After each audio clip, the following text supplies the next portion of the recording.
ਅੱਜ ਆਓ ਅਸੀਂ ਪਤੀ ਦੀ ਰੋਟੀ ਦਾ ਪਰਵ ਅਤੇ ਵਿਸ਼ਵ ਖੁਸ਼ਖਬਰੀ ਪ੍ਰਚਾਰ ਉਪਦੇਸ਼ ਸਿਰਲੇਖ ਨਾਲ ਪਰਮੇਸ਼ਰ ਦੇ ਵਚਨ ਦਾ ਅਧਿਐਨ ਕਰਨ ਦਾ ਕੁਝ ਸਮਾਂ ਲਈਏ।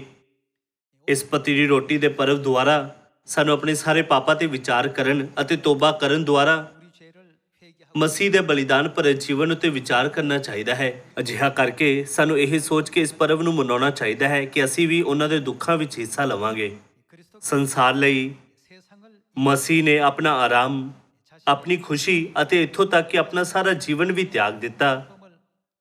ਫਿਰ ਉਹਨਾਂ ਨੇ ਸਵਰਗੀ ਸੰਤਾਨਾਂ ਦੇ ਜੋ ਸਦਾ ਲਈ ਮਰਨ ਵਾਲੀਆਂ ਸੀ ਪਾਪਾਂ ਨੂੰ ਆਪਣੇ ਉੱਪਰ ਲੈਣ ਲਈ ਸਲੀਬ ਚੁੱਕੀ। ਅਸੀਂ ਸਮਝ ਸਕਦੇ ਹਾਂ ਕਿ ਆਪਣੀਆਂ ਸੰਤਾਨਾਂ ਲਈ ਮਸੀਹ ਦਾ ਪਿਆਰ ਅਸਲ ਵਿੱਚ ਉਹਨਾਂ ਦੇ ਖੁਦ ਦੇ ਆਨੰਦ ਅਤੇ ਖੁਸ਼ੀ ਤੋਂ ਵੱਡਾ ਸੀ। ਇੱਕ ਸਿੱਖਿਆ ਜੋ ਪਰਮੇਸ਼ਰ ਨੇ ਆਪਣੀਆਂ ਸੰਤਾਨਾਂ ਨੂੰ ਦਿੱਤੀ ਹੈ ਉਹ ਹੈ ਪ੍ਰਚਾਰ ਕਰਨਾ, ਜਿਸ ਦੇ ਦੁਆਰਾ ਉਹਨਾਂ ਨੂੰ ਪਰਮੇਸ਼ਰ ਦੇ ਇਸ ਤਰ੍ਹਾਂ ਦੇ ਮਹਾਨ ਬਲੀਦਾਨ ਦਾ ਅਹਿਸਾਸ ਕਰਵਾਇਆ ਜਾ ਸਕਦਾ ਹੈ। ਪ੍ਰਚਾਰ ਕਰਨ ਨਾਲ ਸਾਨੂੰ ਖੁਸ਼ੀ ਮਿਲ ਸਕਦੀ ਹੈ, ਪਰ ਇਹ ਪੂਰੀ ਤਰ੍ਹਾਂ ਉਦੋਂ ਪੂਰਾ ਹੋ ਸਕਦਾ ਹੈ ਜਦੋਂ ਅਸੀਂ ਖੁਦ ਦੇ ਬਜਾਏ ਦੂਸਰਿਆਂ ਦੀ ਮੁਕਤੀ ਉੱਤੇ ਧਿਆਨ ਦਈਏ। ਇਸੇ ਕਾਰਨ ਪਰਮੇਸ਼ਰ ਸਿਓਨ ਦੀਆਂ ਸਾਰੀਆਂ ਸੰਤਾਨਾਂ ਨੂੰ ਪ੍ਰਚਾਰ ਨਾਮਕ ਪਰਮੇਸ਼ਰ ਦੀ ਸਿੱਖਿਆ ਦਾ ਪਾਲਣ ਕਰਨ ਲਈ ਉਤਸ਼ਾਹਿਤ ਕਰਦੇ ਹਨ। ਖੁਸ਼ਖਬਰੀ ਦਾ ਪ੍ਰਚਾਰ ਕੀਤੇ ਬਿਨਾ ਉਹ ਨਾ ਤਾਂ ਮਸੀਹ ਦੇ ਦਿਲ ਅਤੇ ਨਾ ਹੀ ਉਹਨਾਂ ਦੇ ਬਲੀਦਾਨ ਬਾਰੇ ਸਮਝ ਪਾਉਣਗੇ। ਇਸ ਲਈ ਅੱਜ ਪਤੀ ਦੀ ਰੋਟੀ ਦਾ ਪਰਵ ਅਤੇ ਵਿਸ਼ਵ ਖੁਸ਼ਖਬਰੀ ਪ੍ਰਚਾਰ ਉਪਦੇਸ਼ ਸਿਰਲੇਖ ਦਾ ਅਧਿਐਨ ਕਰਨ ਦੁਆਰਾ ਆਓ ਅਸੀਂ ਪਤੀ ਦੀ ਰੋਟੀ ਦੇ ਪਰਵ ਵਿੱਚ ਸ਼ਾਮਿਲ ਪ੍ਰਚਾਰ ਦੇ ਅਰਥ ਉੱਤੇ ਵਿਚਾਰ ਕਰਨ ਦਾ ਸਮਾਂ ਲਈਏ। ਆਓ ਅਸੀਂ ਦੂਸਰਾ ਤਿਮੋਥਿਉਸ ਦੀ ਕਿਤਾਬ ਅਧਿਆਇ 4 ਖੋਲੀਏ। ਅਧਿਆਇ 4 ਵਚਨ 1। ਮੈਂ ਪਰਮੇਸ਼ਰ ਅਤੇ ਮਸੀਹ ਯਿਸੂ ਨੂੰ, ਜਿਹੜਾ ਜਿਉਂਦਿਆਂ ਅਤੇ ਮੋਇਆਂ ਦਾ ਨਿਆਂ ਕਰੇਗਾ, ਗਵਾਹ ਕਰਕੇ ਉਹਦੇ ਪ੍ਰਕਾਸ਼ ਅਤੇ ਰਾਜ ਦਾ ਵਾਸਤਾ ਦੇ ਕੇ ਤੈਨੂੰ ਤਾਕੀਦ ਕਰਦਾ ਹਾਂ। ਭਾਈ ਤੂੰ ਬਚਨ ਦਾ ਪ੍ਰਚਾਰ ਕਰ, ਵੇਲੇ ਕੁਵੇਲੇ ਉਸ ਵਿੱਚ ਲੱਗਿਆ ਰਹੋ। ਪਰਮੇਸ਼ਰ ਦੀਆਂ ਸਿੱਖਿਆਵਾਂ ਵਿੱਚ ਵਚਨ ਦਾ ਪ੍ਰਚਾਰ ਕਰਨਾ ਹੈ ਜੋ ਸੱਚਾਈ ਦਾ ਰਸਤਾ ਹੈ। ਸਾਨੂੰ ਸਮਝਣਾ ਚਾਹੀਦਾ ਹੈ ਕਿ ਇਹ ਅਸਲ ਵਿੱਚ ਇੱਕ ਅਰਥਪੂਰਨ ਸਿੱਖਿਆ ਹੈ। ਪੂਰੀ ਧੀਰਜ ਅਤੇ ਸਿੱਖਿਆ ਨਾਲ ਝਿੜਕਦੇ, ਤਾੜਨਾ ਅਤੇ ਤਾਕੀਦ ਕਰ, ਕਿਉਂ ਜੋ ਉਹ ਸਮਾਂ ਆਵੇਗਾ ਜਦੋਂ ਉਹ ਖਰੀਆਂ ਸਿੱਖਿਆ ਨਾ ਸਹਿਣਗੇ, ਪਰ ਕੰਨਾਂ ਦੀ ਜਲੂਨ ਦੇ ਕਾਰਨ ਆਪਣੇ ਵਿਸ਼ਿਆਂ ਦੇ ਅਨੁਸਾਰ ਆਪਣੇ ਲਈ ਢੇਰ ਸਾਰੇ ਗੁਰੂ ਧਾਰਨਗੇ ਅਤੇ ਸੱਚਾਈ ਤੋਂ ਕੰਨਾਂ ਨੂੰ ਫੇਰ ਕੇ ਖਿਆਲੀ ਕਹਾਣੀਆਂ ਦੀ ਵੱਲ ਫਿਰਨਗੇ। ਪਰ ਤੂੰ ਸਭਨੀ ਗੱਲੀ ਸੁਚੇਤ ਰਹੀ, ਕੀ ਝੱਲੀ? ਦੁੱਖ ਝੱਲੀ। ਦੁੱਖ ਚੱਲਣ ਦੇ ਰਾਸਤੇ ਉੱਤੇ ਚੱਲਣ ਲਈ ਪ੍ਰਚਾਰਕ ਦਾ ਕੰਮ ਕਰੀ, ਆਪਣੀ ਸੇਵਕਾਈ ਨੂੰ ਪੂਰਿਆ ਕਰੀ। ਸਾਰੀ ਦੁਨੀਆ ਦੀ ਖਾਤਰ ਮਸੀਹ ਨੇ ਸਾਡੇ ਪਾਪਾਂ ਨੂੰ ਆਪਣੇ ਉੱਪਰ ਲੈ ਲਿਆ ਅਤੇ ਸਲੀਬ ਉੱਤੇ ਆਪਣਾ ਜੀਵਨ ਦੇ ਕੇ ਖੁਦ ਨੂੰ ਬਲੀਦਾਨ ਕੀਤਾ।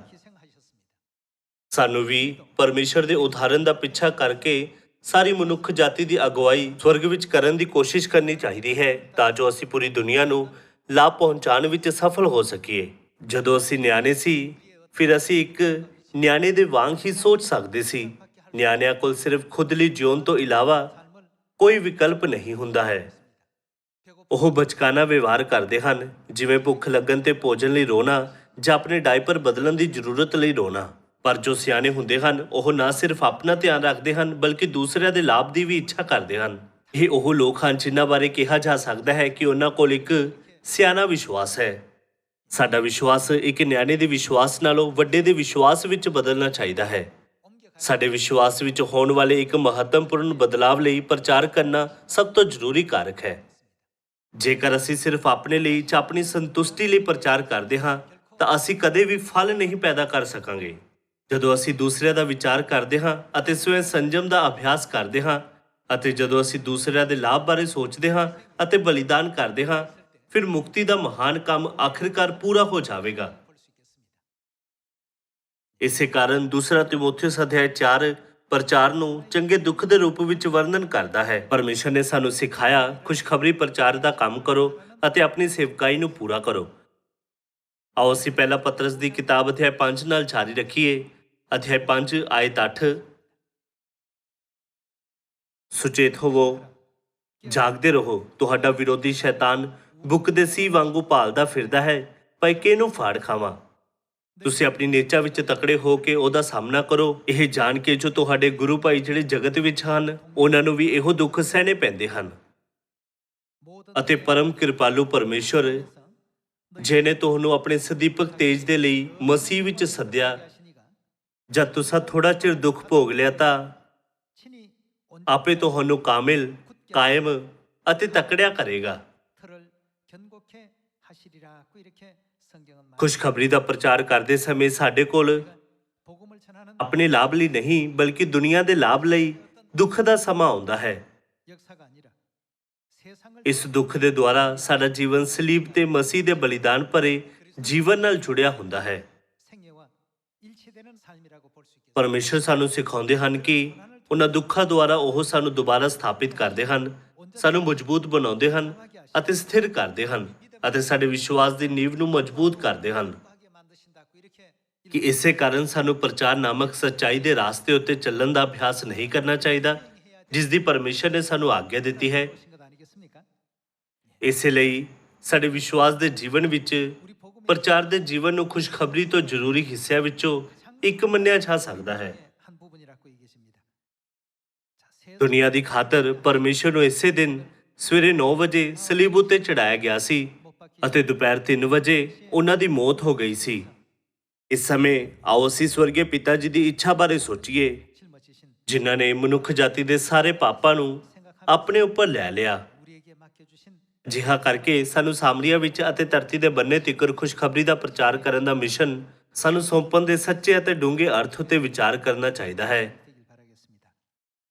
ਹੁਣ ਆਓ ਅਸੀਂ ਇਕੱਠੇ ਮਰਕੁਸ ਦੀ ਕਿਤਾਬ ਅਧਿਆਇ 1 ਖੋਲੀਏ, ਵਚਨ 35। ਉਹ ਵੱਡੇ ਤੜਕੇ ਕੁਝ ਰਾਤ ਰਹਿੰਦਿਆਂ ਉੱਠ ਕੇ ਬਾਹਰ ਨਿਕਲਿਆ ਔਰ ਇੱਕ ਉਜਾੜ ਥਾਂ ਵਿੱਚ ਜਾ ਕੇ ਉੱਥੇ ਪ੍ਰਾਰਥਨਾ ਕੀਤੀ ਅਤੇ ਸ਼ਮੌਨ ਔਰ ਉਹਦੇ ਸਾਥੀ ਉਸਦੇ ਪਿੱਛੇ ਗਏ ਔਰ ਜਦ ਉਹਨਾਂ ਉਸ ਨੂੰ ਲੱਭ ਲਿਆ ਤਾਂ ਉਹਨੂੰ ਕਿਹਾ, ਤੈਨੂੰ ਸਭੇ ਲੱਭਦੇ ਹਨ। ਉਸਨੇ ਉਹਨਾਂ ਨੂੰ ਕਿਹਾ, ਆਓ ਕਿਸੇ ਹੋਰ ਪਾਸੇ ਨੇੜੇ ਦੇ ਨਗਰਾਂ ਵਿੱਚ ਚੱਲੀਏ ਜੋ ਮੈਂ ਉੱਥੇ ਵੀ ਪ੍ਰਚਾਰ ਕਰਾਂ, ਕਿਉਂਕਿ ਮੈਂ ਇਸੇ ਲਈ ਨਿਕਲਿਆ ਹਾਂ। ਮਸੀਹ ਦਾ ਜੀਵਨ ਇੱਕ ਅਜਿਹਾ ਜੀਵਨ ਸੀ ਜੋ ਸਿਰਫ ਖੁਸ਼ਖਬਰੀ ਦੇ ਪ੍ਰਚਾਰ ਲਈ ਸਮਰਪਿਤ ਸੀ। ਜੇਕਰ ਉਹਨਾਂ ਦਾ ਜੀਵਨ ਸਿਰਫ ਖੁਦ ਦੀ ਖੁਸ਼ੀ ਨੂੰ ਲੱਭਣ ਲਈ ਹੁੰਦਾ ਹੈ ਤਾਂ ਉਹਨਾਂ ਲਈ ਜੋ ਸੁਣਨਾ ਨਹੀਂ ਚਾਹੁੰਦੇ ਸੀ ਸਤਾਏ ਜਾਣ, ਨਿੰਦਿਤ ਹੋਣ ਜਾਂ ਉਹਨਾਂ ਲੋਕਾਂ ਨੂੰ ਜਗਾਉਣ ਦੀ ਕੋਸ਼ਿਸ਼ ਕਰਨ ਦਾ ਕੋਈ ਵੀ ਕਾਰਨ ਨਹੀਂ ਹੁੰਦਾ। ਖੁਸ਼ਖਬਰੀ ਦਾ ਪ੍ਰਚਾਰ ਕਰਦੇ ਸਮੇਂ ਕਈ ਮੁਸ਼ਕਿਲਾਂ ਆਉਂਦੀਆਂ ਹਨ। ਵਿਰੋਧ ਦਾ ਸਾਹਮਣਾ ਕਰਨ ਤੇ ਗੰਭੀਰ ਦੁੱਖ ਵੀ ਹੁੰਦਾ ਹੈ। ਹਾਲਾਂਕਿ ਮਸੀਹ ਨੇ ਸਾਨੂੰ ਇਹ ਕਹਿੰਦੇ ਹੋਏ ਪ੍ਰਚਾਰ ਕਰਨ ਬਾਰੇ ਆਪਣੀ ਇੱਛਾ ਸਿਖਾਈ ਹੈ, ਮੈਂ ਇਸ ਲਈ ਨਿਕਲਿਆ ਹਾਂ। ਪ੍ਰਚਾਰ ਕਰਨ ਦੀ ਪ੍ਰਕਿਰਿਆ ਬਿਨਾਂ ਅਸੀਂ ਮਨੁੱਖ ਜਾਤੀ ਨੂੰ ਨਾ ਤਾਂ ਗਿਆਨਵਾਨ ਕਰ ਸਕਦੇ ਹਾਂ ਅਤੇ ਨਾ ਹੀ ਸਿਖਾ ਸਕਦੇ ਹਾਂ। ਇਸੇ ਲਈ ਮਸੀਹ ਨੇ ਲਗਾਤਾਰ ਸਾਨੂੰ ਸਿਖਾਇਆ ਕਿ ਮਨੁੱਖ ਜਾਤੀ ਨੂੰ ਜਿਸ ਚੀਜ਼ ਦੀ ਸਭ ਤੋਂ ਜ਼ਿਆਦਾ ਜ਼ਰੂਰਤ ਹੈ ਉਹ ਹੈ ਪ੍ਰਚਾਰ ਕਰਨਾ। ਪ੍ਰਚਾਰ ਸਾਡੀ ਖੁਦ ਦੀ ਭਲਾਈ, ਸੰਤੁਸ਼ਟੀ ਜਾਂ ਖੁਸ਼ੀ ਲਈ ਨਹੀਂ ਕੀਤਾ ਜਾਣਾ ਚਾਹੀਦਾ। ਇਸ ਦੇ ਬਜਾਏ ਪਰਮੇਸ਼ਰ ਨੇ ਮਨੁੱਖ ਜਾਤੀ ਨੂੰ ਆਨੰਦ, ਖੁਸ਼ੀ ਅਤੇ ਇੱਕ ਚਮਕਦਾ ਭਵਿੱਖ ਦੇਣ ਲਈ ਪ੍ਰਚਾਰ ਨੂੰ ਰਾਸਤੇ ਦੇ ਰੂਪ ਚੁਣਿਆ ਹੈ। ਸੱਚਾਈ ਦੇ ਇਸ ਰਾਹ ਦਾ ਪਿੱਛਾ ਕਰਨ ਲਈ ਕਿ ਪਰਮੇਸ਼ਰ ਨੇ ਮਤੀ ਅਧਿਆਇ 28 ਵਿੱਚ ਇਹ ਨਹੀਂ ਕਿਹਾ, ਇਸ ਖੁਸ਼ਖਬਰੀ ਦਾ ਸਾਮਰੀਆ ਵਿੱਚ ਅਤੇ ਧਰਤੀ ਦੇ ਬੰਨੇ ਤੀਕਰ ਪ੍ਰਚਾਰ ਕਰੋ। ਅਤੇ ਯਿਸੂ ਨੇ ਕੋਲ ਆਣ ਕੇ ਉਹਨਾਂ ਨਾਲ ਗੱਲਾਂ ਕੀਤੀਆਂ ਅਤੇ ਸਿੱਖਿਆ। ਆਓ ਅਸੀਂ ਮਤੀ ਅਧਿਆਇ 28 ਵਚਨ 18 ਵਿੱਚ ਪਰਮੇਸ਼ਰ ਦੇ ਵਚਨ ਨੂੰ ਦੇਖੀਏ। ਇਸ ਲਈ ਤੁਸੀਂ ਜਾ ਕੇ ਸਾਰੀਆਂ ਕੌਮਾਂ ਨੂੰ ਚੇਲੇ ਬਣਾਓ ਅਤੇ ਉਹਨਾਂ ਨੂੰ ਪਿਤਾ ਅਤੇ ਪੁੱਤਰ ਅਤੇ ਪਵਿੱਤਰ ਆਤਮਾ ਦੇ ਨਾਮ ਵਿੱਚ ਬਪਤਿਸਮਾ ਦਿਓ ਔਰ ਉਹਨਾਂ ਨੂੰ ਸਿਖਾਓ ਭਾਈ ਉਹਨਾਂ ਸਾਰੀਆਂ ਗੱਲਾਂ ਦੀ ਪਾਲਣਾ ਕਰਨ, ਅਤੇ ਵੇਖੋ ਮੈਂ ਜਗਤ ਦੇ ਅੰਤ ਤੀਕਰ ਹਰ ਵੇਲੇ ਤੁਹਾਡੇ ਨਾਲ ਹਾਂ। ਮਸੀਹ ਨੇ ਯਾਦ ਕਰਵਾਇਆ ਕਿ ਖੁਸ਼ਖਬਰੀ ਦਾ ਪ੍ਰਚਾਰ ਕਰਨ ਦੀ ਪ੍ਰਕਿਰਿਆ ਜਨਮ ਦੀ ਪ੍ਰਕਿਰਿਆ ਵਾਂਗ ਹੈ, ਜਿਸ ਦਾ ਮਤਲਬ ਹੈ ਕਿ ਇਹ ਬਿਲਕੁਲ ਵੀ ਸੌਖਾ ਨਹੀਂ ਹੈ। ਭਾਵੇਂ ਪਰਮੇਸ਼ਰ ਚੰਗੀ ਤਰ੍ਹਾਂ ਜਾਣਦੇ ਹਨ ਕਿ ਖੁਸ਼ਖਬਰੀ ਦਾ ਕੰਮ ਕਰਨਾ ਆਸਾਨ ਨਹੀਂ ਹੈ, ਫਿਰ ਵੀ ਪਰਮੇਸ਼ਰ ਨੇ ਸਾਨੂੰ ਇਸ ਮਿਸ਼ਨ ਨੂੰ ਕਰਨ ਲਈ ਕਿਹਾ ਹੈ। ਪਰਮੇਸ਼ਰ ਇਹ ਵੀ ਜਾਣਦੇ ਹਨ ਕਿ ਉਹਨਾਂ ਦੀਆਂ ਸੰਤਾਨਾਂ ਲਈ ਘਰ ਵਿੱਚ ਬੈਠੇ ਰਹਿਣਾ, ਕੁਝ ਨਾ ਕਰਨਾ ਅਤੇ ਆਰਾਮ ਨਾਲ ਰਹਿਣਾ ਜ਼ਿਆਦਾ ਆਰਾਮਦਾਇਕ ਹੈ। ਫਿਰ ਪਰਮੇਸ਼ਰ ਨੇ ਸਾਨੂੰ ਇੰਨਾ ਮੁਸ਼ਕਿਲ ਕੰਮ ਕਰਨ ਲਈ ਕਿਉਂ ਕਿਹਾ? ਅਸਲ ਵਿੱਚ ਜੇਕਰ ਪਰਮੇਸ਼ਰ ਇਹ ਸਭ ਖੁਦ ਕਰਨ ਫਿਰ ਖੁਸ਼ਖਬਰੀ ਦਾ ਕੰਮ ਇੱਕ ਬਹੁਤ ਹੀ ਆਸਾਨ ਕੰਮ ਹੈ, ਪਰ ਉਹਨਾਂ ਦੀਆਂ ਸੰਤਾਨਾਂ ਦੇ ਨਜ਼ਰੀਏ ਨਾਲ ਇਹ ਕੰਮ ਕਰਨਾ ਬਹੁਤ ਮੁਸ਼ਕਿਲ ਹੈ। ਫਿਰ ਸਵਰਗ ਜਾਣ ਤੋਂ ਪਹਿਲਾਂ ਪਰਮੇਸ਼ਰ ਨੇ ਸਾਨੂੰ ਇਹ ਕੰਮ ਕਿਉਂ ਸੌਂਪਿਆ? ਅੱਜ ਇਸ ਪਤੀ ਦੀ ਰੋਟੀ ਦੇ ਪਰਵ ਦੁਆਰਾ ਪਰਮੇਸ਼ਰ ਦੀਆਂ ਸੰਤਾਨਾਂ ਨੂੰ ਪਰਮੇਸ਼ਰ ਦੁਆਰਾ ਦਿੱਤੇ ਗਏ ਖੁਸ਼ਖਬਰੀ ਪ੍ਰਚਾਰ ਦੇ ਮਿਸ਼ਨ ਅਤੇ ਪਤੀ ਦੀ ਰੋਟੀ ਦੇ ਪਰਵ ਦੇ ਮਤਲਬ ਦੇ ਆਪਸੀ ਸੰਬੰਧ ਨੂੰ ਸਮਝਣਾ ਚਾਹੀਦਾ ਹੈ। ਮਸੀਹ ਦਾ ਜੀਵਨ ਸਿਰਫ ਸਾਡੇ ਖਾਤਰ ਸੀ। ਉਹ ਇਸ ਧਰਤੀ ਉੱਤੇ ਸਿਰਫ ਸਾਨੂੰ ਪਾਪੀਆਂ ਨੂੰ ਬਚਾਉਣ ਲਈ ਜਿਉਂਦੇ ਸੀ। ਜੇਕਰ ਉਹ ਸਵਰਗ ਵਿੱਚ ਹੀ ਰਹਿੰਦੇ ਫਿਰ ਉਹਨਾਂ ਨੂੰ ਸਿਰਫ ਮਹਿਮਾ ਪ੍ਰਾਪਤ ਹੁੰਦੀ ਅਤੇ ਇਸ ਧਰਤੀ ਤੇ ਉਹਨਾਂ ਨੂੰ ਕਿਸੇ ਆਲੋਚਨਾ, ਨਿੰਦਿਆ ਅਤੇ ਨਾ ਹੀ ਅਪਮਾਨ ਦਾ ਸਾਹਮਣਾ ਕਰਨਾ ਪੈਂਦਾ। ਫਿਰ ਵੀ ਉਹਨਾਂ ਨੇ ਉਹ ਸਾਰੇ ਅਪਮਾਨਾਂ ਨੂੰ ਸਹਿਣ ਕੀਤਾ ਕਿਉਂਕਿ ਉਹਨਾਂ ਦੀਆਂ ਸੰਤਾਨਾਂ ਨੂੰ ਬਚਾਉਣ ਤੇ ਉਹਨਾਂ ਨੂੰ ਪਾਪਾਂ ਦੀ ਮਾਫੀ ਪ੍ਰਦਾਨ ਕਰਨ ਲਈ ਇਹੋ ਇੱਕੋ ਇੱਕ ਤਰੀਕਾ ਸੀ ਕਿ ਉਹਨਾਂ ਨੇ ਆਪਣੀਆਂ ਸੰਤਾਨਾਂ ਲਈ ਖੁਦ ਉੱਤੇ ਵਿਚਾਰ ਕਰਨ ਦੇ ਬਜਾਏ ਪਿਆਰ ਭਰੇ ਦਿਲ ਨਾਲ ਇਹ ਰਾਸਤਾ ਨਹੀਂ ਚੁਣਿਆ। ਅੱਜ ਪਤੀ ਦੀ ਰੋਟੀ ਦੇ ਇਸ ਪਰਵ ਵਿੱਚ ਇੰਨਾ ਡੂੰਘਾ ਮਤਲਬ ਸ਼ਾਮਲ ਹੈ। ਪਤੀ ਦੀ ਰੋਟੀ ਦੇ ਪਰਵ ਦੀ ਭਵਿੱਖਬਾਣੀ ਨੂੰ ਪੂਰਾ ਕਰਨ ਲਈ ਸਾਨੂੰ ਸਿਰਫ ਆਪਣੇ ਖੁਦ ਦੇ ਆਰਾਮ ਅਤੇ ਸੁਵਿਧਾ ਬਾਰੇ ਹੀ ਨਹੀਂ ਸੋਚਣਾ ਚਾਹੀਦਾ। ਪਰਮੇਸ਼ਰ ਨੇ ਸਾਨੂੰ ਇਸ ਖੁਸ਼ਖਬਰੀ ਦੇ ਮਿਸ਼ਨ ਵਿੱਚ ਹਿੱਸਾ ਲੈਣ ਦੀ ਆਗਿਆ ਦਿੱਤੀ ਹੈ ਤਾਂ ਜੋ ਅਸੀਂ ਸੱਚਾਈ ਨੂੰ ਜਾਣੇ ਬਿਨਾਂ ਗਿਆਨਤਾ ਵਿੱਚ ਮਰ ਰਹੀਆਂ ਉਹਨਾਂ ਬਦਕਿਸਮਤ ਅਤੇ ਗਰੀਬ ਆਤਮਾਵਾਂ ਨੂੰ ਬਚਾਉਣ ਲਈ ਪ੍ਰਚਾਰ ਕਰਦੇ ਸਮੇਂ ਚੰਗੇ ਦੁੱਖ ਦਾ ਅਨੁਭਵ ਕਰ ਸਕੀਏ। ਸਿਰਫ ਆਪਣੀਆਂ ਸੰਤਾਨਾਂ ਲਈ ਪਰਮੇਸ਼ਰ ਨੇ ਜੀਵਨ ਦਾ ਸਭ ਤੋਂ ਸੋਹਣਾ ਰਸਤਾ ਛੱਡ ਦਿੱਤਾ ਅਤੇ ਬੇਨਤੀ ਕੀਤੀ ਕਿ ਉਹ ਇਸ ਮਿਸ਼ਨ ਨੂੰ ਕਰਨ। ਇਹ ਕੁਝ ਅਜਿਹਾ ਨਹੀਂ ਹੈ ਜਿਸ ਨੂੰ ਕੋਈ ਵੀ ਕਰ ਸਕਦਾ ਹੈ। ਇਹ ਸਿਰਫ ਉਹਨਾਂ ਲਈ ਹੈ ਜੋ ਇਸ ਖੁਸ਼ਖਬਰੀ ਮਿਸ਼ਨ ਨੂੰ ਪੂਰਾ ਕਰਨ ਲਈ ਪਰਮੇਸ਼ਰ ਦੁਆਰਾ ਸਵੀਕਾਰ ਕੀਤੇ ਅਤੇ ਯੋਗ ਠਹਿਰਾਏ ਗਏ ਹਨ। ਯੀਸ਼ੂ ਨੇ ਇੱਕ ਵਾਰ ਇੱਕ ਵਿਅਕਤੀ ਦੇ ਦ੍ਰਿਸ਼ਟਾਂਤ ਬਾਰੇ ਕਿਹਾ ਸੀ ਜੋ ਡਾਕੂਆਂ ਦੁਆਰਾ ਘੇਰਿਆ ਗਿਆ ਸੀ। ਇੱਕ ਆਦਮੀ ਡਾਕੂਆਂ ਦੇ ਕਾਬੂ ਵਿੱਚ ਆ ਗਿਆ, ਉਸ ਨੂੰ ਅਧਮੋਇਆ ਛੱਡ ਦਿੱਤਾ ਗਿਆ। ਇੱਕ ਜਾਜਕ ਨੇ ਉਸ ਮਨੁੱਖ ਨੂੰ ਦੇਖਿਆ ਪਰ ਉਸਨੇ ਉਸ ਨੂੰ ਨਾ ਦੇਖਣ ਦਾ ਦਿਖਾਵਾ ਕੀਤਾ ਅਤੇ ਉੱਥੋਂ ਚਲਾ ਗਿਆ। ਇੱਕ ਲੇਵੀ ਜਿਸ ਨੂੰ ਸਭ ਤੋਂ ਧਰਮੀ ਕਿਹਾ ਜਾਂਦਾ ਸੀ ਅਤੇ ਜਿਸ ਬਾਰੇ ਕਿਹਾ ਜਾਂਦਾ ਸੀ ਕਿ ਉਹ ਵਿਵਸਥਾ ਨੂੰ ਪੂਰੀ ਤਰ੍ਹਾਂ ਮੰਨਦਾ ਸੀ, ਉਹ ਵੀ ਉਸ ਨੂੰ ਦੇਖ ਕੇ ਲਾਂਭੇ ਹੋ ਕੇ ਚਲਾ ਗਿਆ। ਪਰ ਇੱਕ ਸਾਮਰੀ ਨੇ ਉਸ ਮਨੁੱਖ ਨੂੰ ਬਚਾਉਣ ਲਈ ਸਭ ਕੁਝ ਕੀਤਾ ਜੋ ਉਹ ਕਰ ਸਕਦਾ ਸੀ।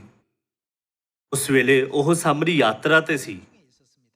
ਉਸ ਵਿਅਕਤੀ ਨੂੰ ਬਚਾਉਣ ਵਿੱਚ ਬਿਤਾਇਆ ਗਿਆ ਸਮਾਂ ਇੱਕ ਅਸੁਵਿਧਾ ਦੇ ਰੂਪ ਵਿੱਚ ਮੰਨਿਆ ਜਾ ਸਕਦਾ ਸੀ, ਪਰ ਉਸਨੇ ਉਸ ਮਨੁੱਖ ਨੂੰ ਸਰਾਂ ਵਿੱਚ ਲੈ ਜਾਣ ਅਤੇ ਉਸ ਨੂੰ ਬਚਾਉਣ ਲਈ ਆਪਣਾ ਸਾਰਾ ਪੈਸਾ ਖਰਚ ਕਰ ਦਿੱਤਾ। ਕੁਦਰਤੀ ਰੂਪ ਨਾਲ ਉਸ ਦੀ ਯਾਤਰਾ ਵਿੱਚ ਦੇਰੀ ਹੋਈ ਕਿਉਂਕਿ ਉਸਨੇ ਦੂਸਰਿਆਂ ਨੂੰ ਬਚਾਉਣ ਲਈ ਖੁਦ ਦੀ ਸੁਵਿਧਾ ਦਾ ਤਿਆਗ ਕੀਤਾ। ਯਿਸੂ ਨੇ ਪੁੱਛਿਆ, ਇਹਨਾਂ ਤਿੰਨਾਂ ਵਿੱਚੋਂ ਡਾਕੂਆਂ ਦੇ ਹੱਥਾਂ ਵਿੱਚ ਡਿੱਗਣ ਵਾਲੇ ਵਿਅਕਤੀ ਦਾ ਗੁਆਂਢੀ ਕੌਣ ਠਹਿਰਿਆ? ਯਿਸੂ ਨੇ ਸਪਸ਼ਟ ਉੱਤਰ ਦਿੰਦੇ ਹੋਏ ਕਿਹਾ ਕਿ ਉਸ ਸਾਮਰੀ ਵਾਂਗ ਬਣੋ ਜਿਸ ਨੇ ਡਾਕੂਆਂ ਦੇ ਹੱਥ ਪਏ ਮਨੁੱਖ ਨੂੰ ਬਚਾਇਆ। ਜਦੋਂ ਅਸੀਂ ਅੱਜ ਇਹਨਾਂ ਸਿੱਖਿਆਵਾਂ ਉੱਤੇ ਵਿਚਾਰ ਕਰਦੇ ਹਾਂ ਫਿਰ ਅਸੀਂ ਮਸੀਹ ਦੇ ਜੀਵਨ ਵਿੱਚ ਹਿੱਸਾ ਲੈ ਕੇ ਕੀ ਕਰ ਸਕਦੇ ਹਾਂ ਅਤੇ ਸਲੀਬ ਨੂੰ ਕਿਵੇਂ ਚੁੱਕ ਸਕਦੇ ਹਾਂ? ਇਸ ਦਾ ਉੱਤਰ ਸਿਰਫ ਉਦੋਂ ਪਾਇਆ ਜਾ ਸਕਦਾ ਹੈ ਜਦੋਂ ਅਸੀਂ ਖੁਸ਼ਖਬਰੀ ਦਾ ਪ੍ਰਚਾਰ ਕਰਦੇ ਹਾਂ। ਜੇਕਰ ਸਾਮਰੀ ਨੇ ਆਪਣੀ ਖੁਦ ਦੀ ਸੁਵਿਧਾ ਬਾਰੇ ਸੋਚਿਆ ਹੁੰਦਾ ਫਿਰ ਉਹ ਜਾਜਕ ਅਤੇ ਲੇਵੀ ਵਾਂਗ ਉਸ ਵਿਅਕਤੀ ਨੂੰ ਛੱਡ ਦਿੰਦਾ ਜਿਸ ਨੂੰ ਡਾਕੂਆਂ ਨੇ ਮਾਰਿਆ ਸੀ। ਪਰ ਆਪਣੇ ਨਿੱਜੀ ਸਮੇਂ ਦਾ ਆਨੰਦ ਲੈਣ ਦੀ ਬਜਾਏ ਉਸ ਦੇ ਕੋਲ ਪਹਿਲਾਂ ਦੂਜਿਆਂ ਬਾਰੇ ਵਿਚਾਰ ਕਰਨ ਦਾ ਮਨ ਸੀ। ਉਸਨੇ ਸੋਚਿਆ ਮੈਨੂੰ ਉਹਦੇ ਮਰਨ ਤੋਂ ਪਹਿਲਾਂ ਉਸ ਦੀ ਜਾਨ ਬਚਾਉਣੀ ਚਾਹੀਦੀ ਹੈ, ਇਸ ਲਈ ਯਿਸੂ ਨੇ ਕਿਹਾ ਜਾਓ ਤੁਸੀਂ ਵੀ ਅਜਿਹਾ ਕਰੋ। ਅੱਜ ਪਤੀ ਦੀ ਰੋਟੀ ਦੇ ਪਰਵ ਦੁਆਰਾ ਪਰਮੇਸ਼ਰ ਚਾਹੁੰਦੇ ਹਨ ਕਿ ਅਸੀਂ ਇਸ ਮਾਮਲੇ ਨੂੰ ਸਮਝੀਏ। ਜਿਸ ਤਰ੍ਹਾਂ ਪਰਮੇਸ਼ਰ ਨੇ ਸਾਨੂੰ ਬਚਾਉਣ ਲਈ ਆਪਣੇ ਆਰਾਮ ਨੂੰ ਤਿਆਗ ਦਿੱਤਾ ਅਤੇ ਆਪਣਾ ਸਾਰਾ ਜੀਵਨ ਬਲੀਦਾਨ ਕਰ ਦਿੱਤਾ, ਉਸੇ ਤਰ੍ਹਾਂ ਸਾਨੂੰ ਵੀ ਆਪਣਾ ਸਮਾਂ ਨਾ ਸਿਰਫ ਆਪਣੇ ਲਈ ਅਤੇ ਆਪਣੀ ਖੁਸ਼ੀ ਲਈ ਸਗੋਂ ਦੂਸਰਿਆਂ ਲਈ ਵਰਤੋਂ ਕਰਨੀ ਚਾਹੀਦੀ ਹੈ। ਸਾਨੂੰ ਹਮੇਸ਼ਾ ਸੋਚਣਾ ਚਾਹੀਦਾ ਹੈ ਮੈਂ ਦੂਸਰਿਆਂ ਨੂੰ ਕਿਵੇਂ ਬਚਾ ਸਕਦਾ ਹਾਂ, ਮੈਂ ਦੂਸਰਿਆਂ ਦੀ ਅਗਵਾਈ ਸਦੀਪਕ ਸਵਰਗ ਦੇ ਰਾਜ ਵਿੱਚ ਕਿਵੇਂ ਕਰ ਸਕਦਾ ਹਾਂ, ਮੈਂ ਉਸ ਸੱਚਾਈ ਦਾ ਪ੍ਰਚਾਰ ਕਿਵੇਂ ਕਰ ਸਕਦਾ ਹਾਂ ਜੋ ਦੂਸਰਿਆਂ ਦੀ ਪਾਪਾਂ ਦੀ ਮਾਫੀ ਅਤੇ ਮੁਕਤੀ ਲਈ ਅਗਵਾਈ ਕਰਦਾ ਹੈ। ਇਸ ਸਬੰਧ ਵਿੱਚ ਯਿਸੂ ਨੇ ਸਾਨੂੰ ਮਤੀ ਅਧਿਆਇ 25 ਵਿੱਚ ਤੋੜਿਆਂ ਦਾ ਦ੍ਰਿਸ਼ਟਾਂਤ ਦਿੱਤਾ ਅਤੇ ਸਾਨੂੰ ਉਹਨਾਂ ਲੋਕਾਂ ਬਾਰੇ ਦਿਖਾਇਆ ਜਿਨ੍ਹਾਂ ਨੇ ਉਹਨਾਂ ਦੀਆਂ ਸਿੱਖਿਆਵਾਂ ਦਾ ਸਹੀ ਢੰਗ ਨਾਲ ਪਾਲਣ ਨਹੀਂ ਕੀਤਾ ਅਤੇ ਜਿਨ੍ਹਾਂ ਨੇ ਉਹਨਾਂ ਦਾ ਸਹੀ ਢੰਗ ਨਾਲ ਪਾਲਣ ਕੀਤਾ। ਆਓ ਅਸੀਂ ਮਤੀ ਅਧਿਆਇ 25 ਵਚਨ 14 ਪੜ੍ਹੀਏ। ਇਹ ਗੱਲ ਤਾਂ ਉਸ ਮਨੁੱਖ ਵਰਗੀ ਹੈ ਜਿਹਨੇ ਪਰਦੇਸ਼ ਨੂੰ ਜਾਣ ਲੱਗਿਆ ਆਪਣੇ ਚਾਕਰਾਂ ਨੂੰ ਸੱਦ ਕੇ ਆਪਣਾ ਮਾਲ ਉਹਨਾਂ ਨੂੰ ਸੌਂਪਿਆ। ਉਸਨੇ ਇੱਕ ਨੂੰ 5 ਤੋੜੇ, ਦੂਏ ਨੂੰ 2 ਅਤੇ ਤੀਏ ਨੂੰ 1, ਹਰੇਕ ਨੂੰ ਉਹਦੇ ਗੁਣ ਦੇ ਅਨੁਸਾਰ ਦਿੱਤਾ ਤਾਂ ਪ੍ਰਦੇਸ਼ ਨੂੰ ਚਲਿਆ ਗਿਆ। ਜਿਹਨੇ 5 ਤੋੜੇ ਲਏ ਸੀ ਉਹਨੇ ਝੱਟ ਜਾ ਕੇ ਉਹਨਾਂ ਨਾਲ ਵਣਜ ਵਪਾਰ ਕੀਤਾ ਅਤੇ ਹੋਰ 5 ਤੋੜੇ ਕਮਾਏ। ਇਸੇ ਤਰ੍ਹਾਂ ਜਿਹਨੇ 2 ਲਏ ਸਨ ਉਹਨੇ ਵੀ ਹੋਰ 2 ਖੱਟ ਲਏ। ਪਰ ਜਿਹਨੇ ਇੱਕੋ ਲਿਆ ਸੀ ਉਹਨੇ ਜਾ ਕੇ ਮਿੱਟੀ ਪੁੱਟੀ ਅਤੇ ਆਪਣੇ ਮਾਲਕ ਦੇ ਰੁਪਏ ਨੂੰ ਲੁਕਾ ਦਿੱਤਾ।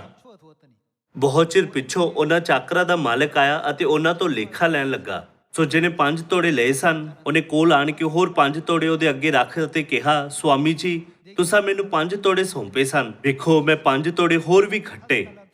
ਉਹਦੇ ਮਾਲਕ ਨੇ ਉਸ ਨੂੰ ਕਿਹਾ, ਹੈ ਚੰਗੇ ਅਤੇ ਮਾਤਬਾਰ ਚਾਕਰ, ਸ਼ਾਬਾਸ਼ੇ, ਤਾਂ ਥੋੜੇ ਜਿਹੇ ਵਿੱਚ ਵੀ ਮਾਤਬਾਰ ਨਿਕਲਿਆ। ਮੈਂ ਤੈਨੂੰ ਬਹੁਤ ਸਾਰੇ ਉੱਤੇ ਇਸ਼ਤਿਹਾਰ ਦਿਆਂਗਾ, ਤੂੰ ਆਪਣੇ ਮਾਲਕ ਦੀ ਖੁਸ਼ੀ ਵਿੱਚ ਦਾਖਲ ਹੋ।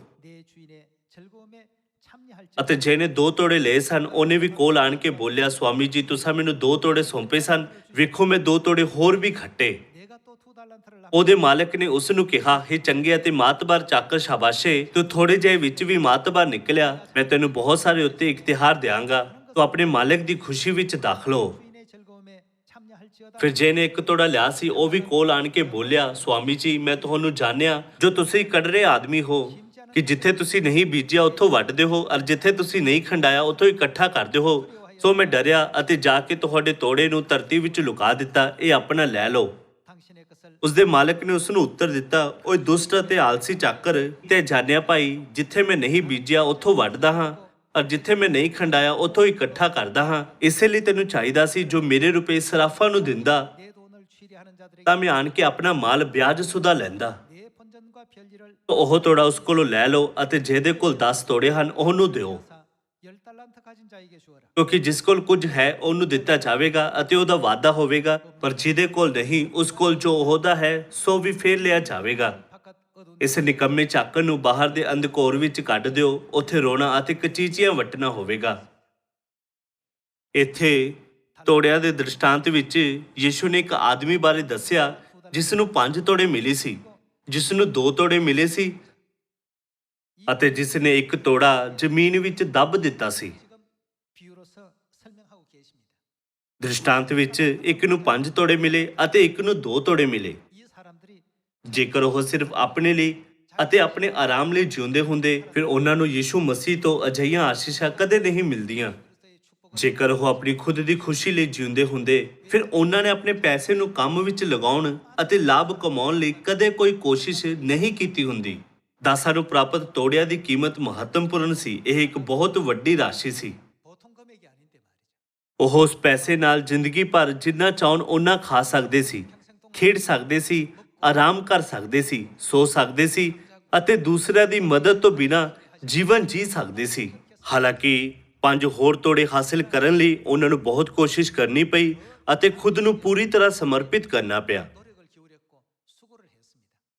ਇੱਥੇ ਇਹ ਜ਼ਿਕਰ ਕਰਦਾ ਹੈ ਕਿ ਉਹਨਾਂ ਨੇ ਆਪਣੇ ਪੈਸਿਆਂ ਨਾਲ ਲੈਣ ਦੇਣ ਕੀਤਾ। ਇਹ ਉਸੇ ਤਰ੍ਹਾਂ ਹੀ ਹੈ ਜਿਵੇਂ ਉਹਨਾਂ ਦਾ ਕੋਈ ਕਾਰੋਬਾਰ ਹੋਵੇ। ਕਾਰੋਬਾਰ ਚੰਗਾ ਚਲਾਉਣ ਲਈ ਸਾਨੂੰ ਕੀ ਕਰਨਾ ਚਾਹੀਦਾ ਹੈ? ਜੇਕਰ ਮਾਲਿਕ ਘਮੰਡੀ ਅਤੇ ਹੰਕਾਰੀ ਹੈ ਅਤੇ ਇਹ ਸੋਚਦਾ ਹੈ ਮੈਂ ਮਾਲਿਕ ਹਾਂ, ਫਿਰ ਕੀ ਕੰਮ ਸਫਲ ਹੋਵੇਗਾ? ਬਿਲਕੁਲ ਨਹੀਂ। ਸਾਨੂੰ ਨਿਮਰ ਹੋਣਾ ਚਾਹੀਦਾ ਹੈ ਅਤੇ ਆਪਣੇ ਗ੍ਰਾਹਕਾਂ ਨਾਲ ਅਜਿਹਾ ਵਿਵਹਾਰ ਕਰਨਾ ਚਾਹੀਦਾ ਹੈ ਜਿਵੇਂ ਉਹ ਰਾਜਾ ਹੋਣ। ਭਾਵੇਂ ਜੇਕਰ ਉਹ ਗੁੱਸੇ ਵਿੱਚ ਹੋਣ ਅਤੇ ਰੌਲਾ ਪਾਉਣ ਤਾਂ ਸਾਨੂੰ ਜਵਾਬ ਦੇਣਾ ਚਾਹੀਦਾ ਹੈ, ਉਹ ਮੈਨੂੰ ਨਹੀਂ ਪਤਾ ਸੀ ਕਿ ਤੁਸੀਂ ਇਸ ਤਰ੍ਹਾਂ ਮਹਿਸੂਸ ਕਰਦੇ ਹੋ। ਕਿਰਪਾ ਕਰਕੇ ਜੇਕਰ ਤੁਸੀਂ ਆਪਣੀ ਆਵਾਜ਼ ਨੂੰ ਥੋੜਾ ਨੀਚੇ ਕਰੋਗੇ ਤਾਂ ਅਸੀਂ ਇਸ ਬਾਰੇ ਸ਼ਾਂਤੀ ਨਾਲ ਗੱਲ ਕਰ ਸਕਦੇ ਹਾਂ। ਜਦੋਂ ਅਸੀਂ ਉਹਨਾਂ ਚੀਜ਼ਾਂ ਨੂੰ ਆਰਾਮ ਅਤੇ ਸੰਤੁਸ਼ਟ ਕਰਨ ਵਿੱਚ ਸਫਲ ਹੁੰਦੇ ਹਾਂ ਜਿਨ੍ਹਾਂ ਬਾਰੇ ਇੱਕ ਵਿਅਕਤੀ ਅਸੰਤੁਸ਼ਟ ਹੈ, ਫਿਰ ਅਸੀਂ 5 ਤੋੜੇ ਪ੍ਰਾਪਤ ਕਰਾਂਗੇ।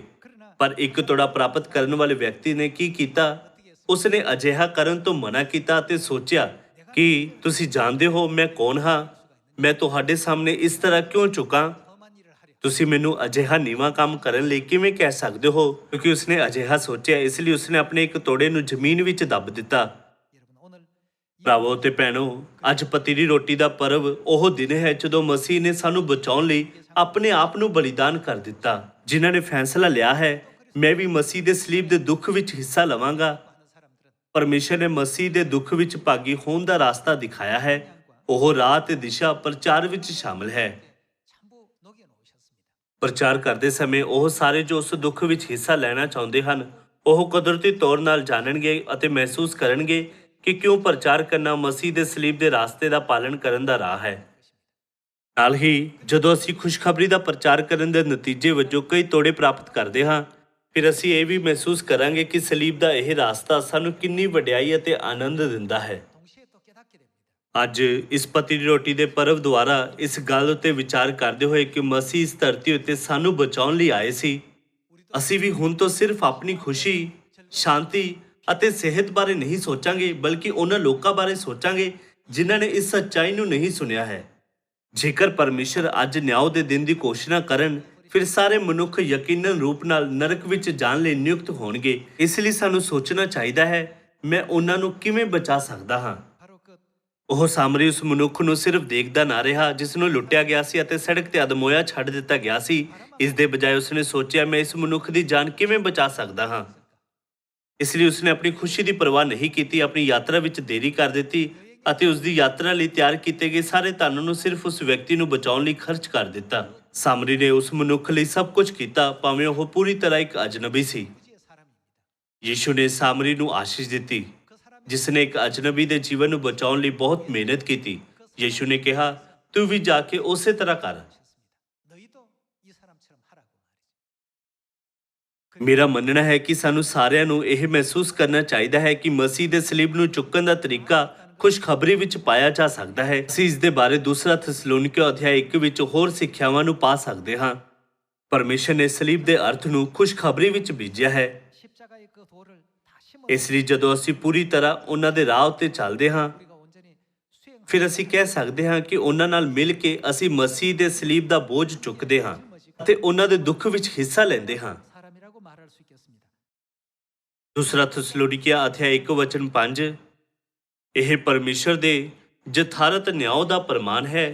ਭਾਈ ਤੁਸੀਂ ਪਰਮੇਸ਼ਰ ਦੇ ਰਾਜ ਦੇ ਯੋਗ ਗਿਣੇ ਜਾਓ। ਆਓ ਅਸੀਂ ਦੇਖੀਏ ਕਿ ਉਹ ਕੌਣ ਹੈ ਜੋ ਯੋਗ ਹੈ। ਭਾਈ ਤੁਸੀਂ ਪਰਮੇਸ਼ਰ ਦੇ ਰਾਜ ਦੇ ਯੋਗ ਗਿਣੇ ਜਾਓ, ਜਿਹਦੇ ਲਈ ਤੁਸੀਂ ਕੀ ਚੁੱਕਦੇ ਹੋ, ਦੁੱਖ ਵੀ ਭੋਗਦੇ ਹੋ। ਇਸ ਤਰ੍ਹਾਂ ਦਾ ਦੁੱਖ ਵਿਅਰਥ ਨਹੀਂ ਹੈ। ਇਸ ਲਈ ਇਹ ਕਹਿੰਦਾ ਹੈ, ਪਰਮੇਸ਼ਰ ਦੇ ਰਾਜ ਦੀ ਯਾਦ ਦਿਲਾ ਕੇ ਮੈਂ ਤੈਨੂੰ ਆਦੇਸ਼ ਦਿੰਦਾ ਹਾਂ, ਸਾਨੂੰ ਕੀ ਕਰਨਾ ਹੈ। ਆਓ ਅਸੀਂ ਦੂਸਰਾ ਤਿਮੋਥਿਉਸ ਦੀ ਕਿਤਾਬ ਅਧਿਆਇ 4 ਵਚਨ 1 ਦੇਖੀਏ। ਮੈਂ ਪਰਮੇਸ਼ਰ ਅਤੇ ਮਸੀਹ ਯੀਸ਼ੂ ਨੂੰ, ਜਿਹੜਾ ਜਿਉਂਦਿਆਂ ਅਤੇ ਮੋਇਆਂ ਦਾ ਨਿਆਂ ਕਰੇਗਾ, ਗਵਾਹ ਕਰਕੇ ਉਹਦੇ ਪ੍ਰਕਾਸ਼ ਅਤੇ ਰਾਜ ਦਾ ਵਾਸਤਾ ਦੇ ਕੇ ਇਹਨੂੰ ਤਕੀਦ ਕਰਦਾ ਹਾਂ, ਸਾਨੂੰ ਕੀ ਕਰਨਾ ਚਾਹੀਦਾ ਹੈ। ਭਾਈ ਤੂੰ ਬਚਨ ਦਾ ਪ੍ਰਚਾਰ ਕਰ। ਤੁਸੀਂ ਪਾ ਸਕਦੇ ਹੋ ਕਿ ਮਸੀਹ ਦੇ ਸਲੀਬ ਦਾ ਬੋਝ ਚੁੱਕਣ ਦਾ ਕਾਰਨ ਅਤੇ ਡੂੰਘਾ ਮਤਲਬ ਉਹਨਾਂ ਦੇ ਵਚਨ ਦੇ ਮਿਸ਼ਨ ਵਿੱਚ ਸ਼ਾਮਲ ਹੈ। ਕਿਉਂਕਿ ਪਰਮੇਸ਼ਰ ਦਾ ਰਾਜ ਨੇੜੇ ਹੈ, ਇਸ ਲਈ ਸਾਨੂੰ ਵਚਨ ਦਾ ਪ੍ਰਚਾਰ ਕਰਦੇ ਹੋਏ ਉਹਨਾਂ ਦੇ ਦੁੱਖਾਂ ਅਤੇ ਆਉਣ ਵਾਲੀ ਵਡਿਆਈ ਵਿੱਚ ਮਸੀਹ ਨਾਲ ਹਿੱਸਾ ਲੈਣਾ ਚਾਹੀਦਾ ਹੈ। ਤੂੰ ਵਚਨ ਦਾ ਪ੍ਰਚਾਰ ਕਰ, ਵੇਲੇ ਕੁਵੇਲੇ ਉਸ ਵਿੱਚ ਲੱਗਿਆ ਰਹੇ। ਜਿਨ੍ਹਾਂ ਨੇ ਇੰਨੀ ਮਿਹਨਤ ਨਹੀਂ ਕੀਤੀ ਹੈ, ਉਹ ਕਦੇ ਵੀ ਪਤੀ ਦੀ ਰੋਟੀ ਦੇ ਪਰਵ ਦੇ ਮਤਲਬ ਨੂੰ ਪੂਰੀ ਤਰ੍ਹਾਂ ਅਨੁਭਵ ਨਹੀਂ ਕਰ ਸਕਦੇ ਹਨ। ਉਹਨਾਂ ਦੀ ਸਮਝ ਗਿਆਨ ਦੇ ਆਧਾਰ ਤੇ ਹੀ ਹੁੰਦੀ ਹੈ। ਜੇਕਰ ਅਸੀਂ ਖੁਦ ਨੂੰ ਇਸ ਵਿਚਾਰ ਨਾਲ ਸੰਤੁਸ਼ਟ ਕਰਦੇ ਹਾਂ ਕਿਉਂਕਿ ਦੂਸਰੇ ਲੋਕ ਚੰਗੀ ਤਰ੍ਹਾਂ ਖੁਸ਼ਖਬਰੀ ਕਰ ਰਹੇ ਹਨ, ਫਿਰ ਅਸੀਂ ਸ਼ਾਂਤੀ ਨਾਲ ਰਹਿ ਸਕਦੇ ਹਾਂ, ਹਮੇਸ਼ਾ ਸੁਰੱਖਿਅਤ ਰਹਿ ਸਕਦੇ ਹਾਂ, ਹਮੇਸ਼ਾ ਚਿੰਤਾਵਾਂ ਅਤੇ ਮੁਸੀਬਤਾਂ ਤੋਂ ਮੁਕਤ ਰਹਿ ਸਕਦੇ ਹਾਂ। ਤਦ ਅੰਤ ਵਿੱਚ ਅਸੀਂ ਉਸ ਵਿਅਕਤੀ ਦੀ ਕਿਸਮਤ ਨੂੰ ਮਿਲਾਂਗੇ ਜਿਸ ਨੂੰ ਇੱਕ ਤੋੜਾ ਮਿਲਣ ਤੇ ਉਸ ਨੂੰ ਜ਼ਮੀਨ ਵਿੱਚ ਦੱਬ ਦਿੱਤਾ ਗਿਆ ਸੀ। ਸਾਨੂੰ ਬਚਾਉਣ ਲਈ ਸਭ ਕੁਝ ਸਮਰਪਿਤ ਕਰਦੇ ਹੋਏ ਮਸੀਹ ਨੇ ਆਪਣੀ ਹੀ ਸ੍ਰਿਸ਼ਟੀ ਤੋਂ ਅਣਗਿਣਤ ਮੁਸ਼ਕਿਲਾਂ, ਅਤਿਆਚਾਰ, ਮਖੌਲ ਅਤੇ ਨਿੰਦਿਆ ਦਾ ਸਾਹਮਣਾ ਕੀਤਾ। ਅੱਜ ਜੇਕਰ ਅਸੀਂ ਉਹਨਾਂ ਦੇ ਬਲੀਦਾਨ ਦੇ ਜੀਵਨ ਬਾਰੇ ਸੋਚਦੇ ਹਾਂ, ਫਿਰ ਸਾਨੂੰ ਵੀ ਆਪਣੀ ਖੁਦ ਦੀ ਸਲੀਬ ਚੁੱਕਣੀ ਚਾਹੀਦੀ ਹੈ ਅਤੇ ਉਸ ਰਾਸਤੇ ਦਾ ਪਾਲਣ ਕਰਨਾ ਚਾਹੀਦਾ ਹੈ। ਇਹ ਕਿਹਾ ਜਾਂਦਾ ਹੈ ਕਿ ਸਾਡੇ ਇਸ ਅਹਿਸਾਸ ਤੱਕ ਪਹੁੰਚਣ ਲਈ ਪ੍ਰਚਾਰ ਹੀ ਸੱਚਾਈ ਦਾ ਉਹ ਰਾਸਤਾ ਹੈ ਜਿਸ ਦਾ ਪਰਮੇਸ਼ਰ ਨੇ ਨਿਰਦੇਸ਼ ਦਿੱਤਾ ਹੈ। ਲੋਕਾਂ ਨੂੰ ਪ੍ਰਚਾਰ ਕਰਦੇ ਸਮੇਂ ਕਿ ਹਰ ਕੋਈ ਤੁਹਾਡਾ ਸਵਾਗਤ ਕਰਦਾ ਹੈ, ਨਹੀਂ, ਉਹ ਨਹੀਂ ਕਰਦੇ। ਜਦੋਂ ਅਸੀਂ ਇੱਕ ਵਿਅਕਤੀ ਦੀ ਅਗਵਾਈ ਕਰਦੇ ਹਾਂ ਤਦ ਉਹਨਾਂ ਨੂੰ ਸੱਚਾਈ ਬਾਰੇ ਸਮਝਣ ਅਤੇ ਸਵੀਕਾਰ ਕਰਨ ਵਿੱਚ ਬਹੁਤ ਸਮਾਂ ਲੱਗਦਾ ਹੈ। ਇਸ ਵਿੱਚ ਬਹੁਤ ਮਿਹਨਤ ਲੱਗਦੀ ਹੈ ਅਤੇ ਇਸ ਲਈ ਤੁਹਾਡੇ ਸਮਰਪਣ ਦੀ ਲੋੜ ਹੁੰਦੀ ਹੈ। ਅਣਗਿਣਤ ਵਾਰ ਤੁਸੀਂ ਚਿੰਤਾ ਮਹਿਸੂਸ ਕਰੋਗੇ। ਜੇਕਰ ਇਹ ਸਾਰੀਆਂ ਗੱਲਾਂ ਇਕੱਠੀਆਂ ਹੋਣ ਤਦ ਇੱਕ ਆਤਮਾ ਪੈਦਾ ਹੋਵੇਗੀ।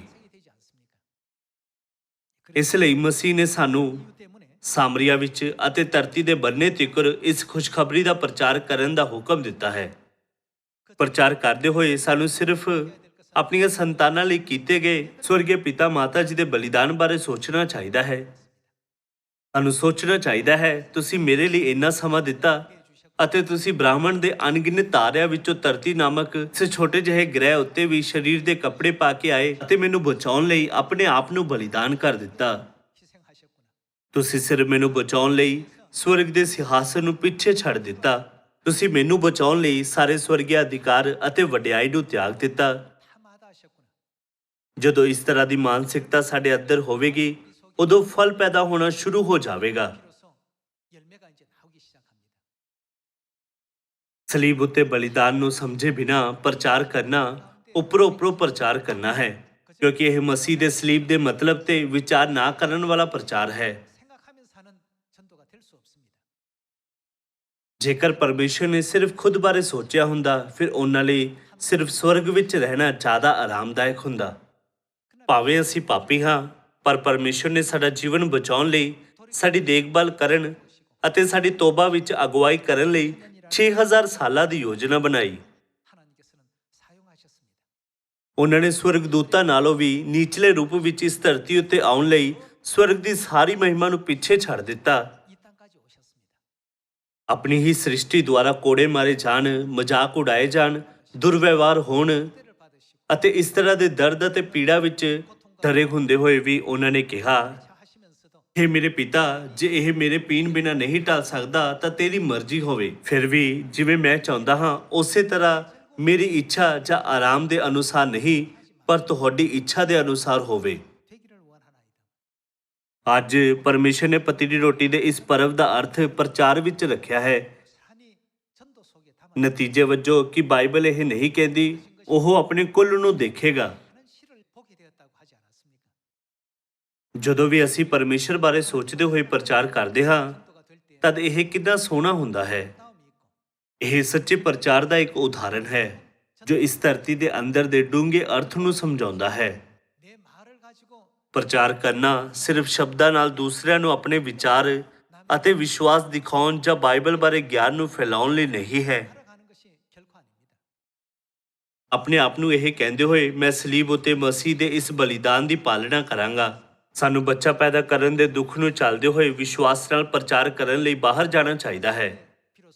ਪਰਮੇਸ਼ਰ ਮਨੁੱਖ ਦੇ ਮਨ ਨੂੰ ਦੇਖਦੇ ਹਨ ਅਤੇ ਆਖਿਰਕਾਰ ਇੱਕ ਕੀਮਤੀ ਫਲ ਨੂੰ ਉਹਨਾਂ ਨਾਲ ਜੁੜਨ ਦਿੰਦੇ ਹਨ। ਭਰਾਵੋ ਤੇ ਭੈਣੋ, ਭਾਵੇਂ ਪਰਮੇਸ਼ਰ ਨੇ ਸਾਡੇ ਲਈ ਬਲੀਦਾਨ ਕੀਤਾ ਸੀ, ਫਿਰ ਵੀ ਕਿੰਨੇ ਲੋਕ ਹੁਣ ਵੀ ਇਹ ਸੋਚ ਕੇ ਭਟਕ ਜਾਂਦੇ ਹਨ ਕਿ ਐਤਵਾਰ ਅਸਲ ਵਿੱਚ ਇੱਕ ਆਸ਼ੀਸ਼ਿਤ ਦਿਨ ਹੈ ਤੇ ਕ੍ਰਿਸਮਸ ਯਿਸੂ ਮਸੀਹ ਦੇ ਜਨਮ ਦਾ ਉਤਸਵ ਬਣਾਉਣ ਵਾਲਾ ਪਵਿੱਤਰ ਪਰਵ ਹੈ। ਸਾਨੂੰ ਉਹਨਾਂ ਨੂੰ ਉਸ ਦ੍ਰਿਸ਼ਟਾਂਤ ਦੇ ਯਾਜਕ ਵਾਂਗ ਛੱਡਣਾ ਨਹੀਂ ਚਾਹੀਦਾ ਜੋ ਬਸ ਕੋਲੋਂ ਲੰਘ ਗਿਆ ਸੀ, ਜਾਂ ਉਸ ਲੇਵੀ ਵਾਂਗ ਨਹੀਂ ਕਰਨਾ ਚਾਹੀਦਾ ਜੋ ਉਸ ਮਨੁੱਖ ਨੂੰ ਉਸ ਨੂੰ ਦੇਖ ਕੇ ਝਿਜਕ ਕੇ ਚਲਾ ਗਿਆ ਸੀ। ਸਾਨੂੰ ਉਸ ਸਾਮਰੀ ਵਾਂਗ ਉਹਨਾਂ ਦੀ ਦੇਖਭਾਲ ਕਰਨੀ ਚਾਹੀਦੀ ਹੈ। ਸਾਨੂੰ ਸੋਚਣਾ ਚਾਹੀਦਾ ਹੈ, ਪਰਮੇਸ਼ਰ ਨੇ ਮੇਰੇ ਉੱਤੇ ਬਹੁਤ ਤਰਸ ਕੀਤਾ ਅਤੇ ਮੈਨੂੰ ਇਹ ਬਣਾਇਆ ਜੋ ਮੈਂ ਅੱਜ ਹਾਂ। ਪਰ ਜੇਕਰ ਮੈਂ ਲੋਕਾਂ ਉੱਤੇ ਤਰਸ ਨਾ ਕਰਾਂ, ਫਿਰ ਬਾਅਦ ਵਿੱਚ ਕੌਣ ਉਹਨਾਂ ਵੱਲ ਤਰਸ ਦਾ ਹੱਥ ਵਧਾਵੇਗਾ? ਸੰਸਾਰ ਨੂੰ ਬਚਾਉਣ ਦਾ ਵਿਸ਼ੇਸ਼ ਅਧਿਕਾਰ ਪਰਮੇਸ਼ਰ ਨੇ ਸਿਰਫ ਸਾਨੂੰ ਦਿੱਤਾ ਹੈ, ਕਿਉਂਕਿ ਇਹ ਕੁਝ ਅਜਿਹਾ ਹੈ ਜੋ ਸਿਰਫ ਅਸੀਂ ਹੀ ਕਰ ਸਕਦੇ ਹਾਂ। ਫਿਰ ਸਾਨੂੰ ਉਹ ਹੋਣਾ ਚਾਹੀਦਾ ਹੈ ਜੋ ਇਸ ਨੂੰ ਕਰਦੇ ਹਨ, ਕਿਉਂਕਿ ਇਹ ਸਿਰਫ ਅਸੀਂ ਹੀ ਕਰ ਸਕਦੇ ਹਾਂ। ਇਸ ਲਈ ਸਾਨੂੰ ਸਲੀਬ ਦਾ ਬੋਝ ਚੁੱਕਣਾ ਚਾਹੀਦਾ ਹੈ ਅਤੇ ਮਸੀਹ ਦੇ ਜੀਵਨ ਦਾ ਪਿੱਛਾ ਕਰਨਾ ਚਾਹੀਦਾ ਹੈ। ਅੱਜ ਇੱਕ ਵਾਰ ਫਿਰ ਪਤੀਲੀ ਰੋਟੀ ਦੇ ਪਰਵ ਦੇ ਅਰਥ ਬਾਰੇ ਸੋਚਦੇ ਹੋਏ ਅਸੀਂ ਸਵਰਗੀ ਪਿਤਾ ਅਤੇ ਮਾਤਾ ਜੀ ਨੂੰ ਸਦੀਪਕ ਧੰਨਵਾਦ ਅਤੇ ਮਹਿਮਾ ਦਿੰਦੇ ਹਾਂ ਜੋ ਸਾਨੂੰ ਬਚਾਉਣ ਲਈ ਇਸ ਧਰਤੀ ਉੱਤੇ ਆਏ ਹਨ। ਮੈਨੂੰ ਆਸ ਹੈ ਕਿ ਇਸ ਸਾਲ ਵਿੱਚ ਮਨੁੱਖ ਜਾਤੀ ਨੂੰ ਬਚਾਉਣ ਵਿੱਚ ਆਪਣੀ ਸਭ ਤੋਂ ਵਧੀਆ ਕੋਸ਼ਿਸ਼ ਕਰਨ ਵਿੱਚ ਸਫਲ ਹੋਵਾਂਗੇ। ਮੈਂ ਅੱਜ ਦਾ ਉਪਦੇਸ਼ ਸਮਾਪਤ ਕਰਨਾ ਚਾਹਾਂਗਾ। ਤੁਹਾਡਾ ਬਹੁਤ ਬਹੁਤ ਧੰਨਵਾਦ।